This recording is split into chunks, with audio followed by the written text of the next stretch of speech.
കൊച്ചിയിലേക്ക് ഒന്ന് പോകണം. കൊച്ചിയിൽ ഡാനി പോൾ ഉണ്ട്. സന്തോഷ് ഈപ്പൻ ലൈഫ് മിഷൻ കേസുമായി ബന്ധപ്പെട്ട് സന്തോഷ് ഈപ്പന്റെ അറസ്റ്റ് രേഖപ്പെടുത്തിയിരുന്നു. അതിനുശേഷം ചോദ്യം ചെയ്യൽ തുടരുകയാണ്.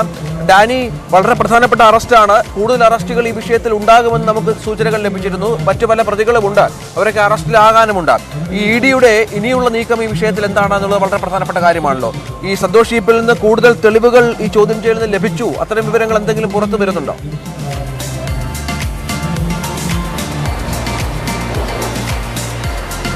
രഞ്ജിത്ത്, ലൈഫ് മിഷൻ കേസിൽ അതുമായി ബന്ധപ്പെട്ടുകൊണ്ട് വളരെ നിർണായക നീക്കങ്ങളാണ് ഇ ഡി നടത്തുന്നത്, മുന്നോട്ട് പോകുന്നത്.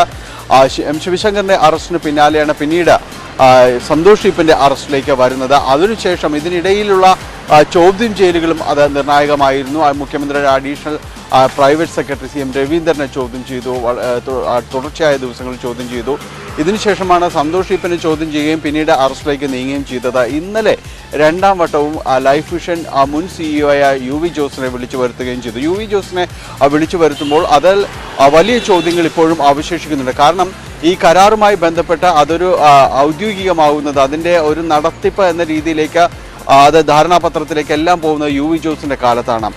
ഇതിൽ ഈ കോഴപ്പണം ഇതിൽ നൽകി എന്ന് പറയുമ്പോൾ സന്തോഷ് ഈപ്പന്റെ ഭാഷയിൽ കമ്മീഷൻ തുക എന്ന് പറയുന്നത് ഇത് ആർക്കൊക്കെ നൽകി, എത്രയൊക്കെ എന്നത് സംബന്ധിച്ച് ഇപ്പോഴും അവ്യക്തമായ ചില കണക്കുകളുണ്ട്. അതിൽ സ്വപ്ന സുരേഷ് പറയുന്നത് 6 കോടിയിലധികം രൂപ ദിനത്തിൽ വിതരണം ചെയ്തിട്ടുണ്ട് എന്ന് പറയുമ്പോൾ സന്തോഷ് ഈപ്പൻ്റേത് കണക്ക് അതിൽ കുറവാണ്. അപ്പോൾ ഇതിലുള്ള ഒരു പൊരുത്തക്കേട്, ഇതിൽ എവിടെയാണ് ഈ പണം വിതരണം ചെയ്തിട്ടുള്ളത്, ആർക്കൊക്കെ വിതരണം ചെയ്തു എന്നത് സംബന്ധിച്ച് കൃത്യമായ ഒരു രീതിയിലേക്ക് പോകണമെങ്കിൽ സന്തോഷ് ഈപ്പന് ഇനി ലഭിച്ചിട്ടുള്ള 2 ദിവസങ്ങൾ, ഇന്നും നാളെയുമുള്ള ആ ചോദ്യം ചെയ്യലായിരിക്കും വളരെ നിർണായകമാകുക. അതിനിടയിലാണ് UV ജോസിനെ വീണ്ടും വിളിച്ചു വരുത്തിയതെന്നെല്ലാം വളരെ നിർണായകം തന്നെയാണ്. ഇഡിയുമായി ബന്ധപ്പെട്ട കേന്ദ്രങ്ങൾ ഇനിയും ഇത് ചോദ്യം ചെയ്യലുകൾ ഉണ്ടാകും, അതിൽ തുടർ അറസ്റ്റുകൾ ഈ കേസുമായി ബന്ധപ്പെട്ട് ഉണ്ടാകുമെന്ന് തന്നെയാണ് സൂചനകൾ നൽകുന്നത്. അതായത് വരും ദിവസങ്ങളിൽ നമുക്ക് വളരെ കൃത്യമായി അറിയാൻ കഴിയും. കാരണം ഇഡിയുടെ നീക്കങ്ങൾ ഇപ്പോൾ വളരെ രഹസ്യ സ്വഭാവത്തോടു കൂടി മുന്നോട്ട് പോകുന്നു, അന്വേഷണം മുന്നോട്ട് കൊണ്ടുപോകുന്നു എന്നത് തന്നെയാണ്.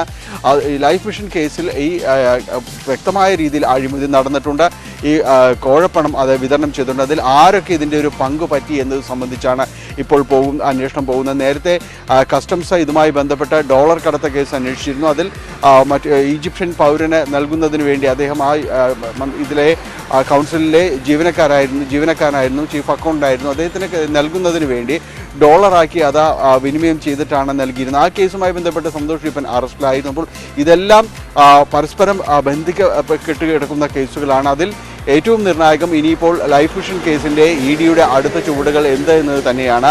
ഇനിയും ഒരിക്കൽ കൂടി UV ജോസിനെ ചോദ്യം ചെയ്യാൻ വിളിച്ചു വരുത്താനുള്ള സാധ്യത വളരെ കൂടുതലാണ് എന്ന് തന്നെയാണ് മനസ്സിലാക്കാൻ സാധിക്കുന്നത്. UV ജോസിൻ്റെ ചോദ്യം ചെയ്യൽ ഇന്നലെ മണിക്കൂറുകൾ നീണ്ടു നിന്നിരുന്നു. അതിനുശേഷമാണ് ഈ സന്തോഷ് ഈപ്പൻ്റെ കസ്റ്റഡി കാലാവധി 2 ദിവസം കൂടി നീട്ടിയ സ്ഥിതിക്ക് അദ്ദേഹത്തെ ഒരുമിച്ച് ചോദ്യം ചെയ്യാനുള്ള ഒരു സാധ്യതകളും വളരെ സജീവമായിട്ട് തന്നെ അവശേഷിക്കുന്നുണ്ട്. ഈ കേസിൽ വളരെ നിർണായക നീക്കങ്ങൾ വരും ദിവസങ്ങളിൽ തന്നെ ഉണ്ടാകുമെന്ന് തന്നെയാണ് മനസ്സിലാക്കാൻ സാധിക്കുന്നത്. കൂടുതൽ പേരിലേക്ക് ചോദ്യം ചെയ്യലും കൂടുതൽ അറസ്റ്റുകളും ഈ കേസുമായി ബന്ധപ്പെട്ട് ഉണ്ടാകും എന്ന് തന്നെയാണ് എൻഫോഴ്സ്മെന്റ് ഡയറക്ടറേറ്റ് വൃത്തങ്ങൾ നൽകുന്ന സൂചന. രഞ്ജിത്ത്.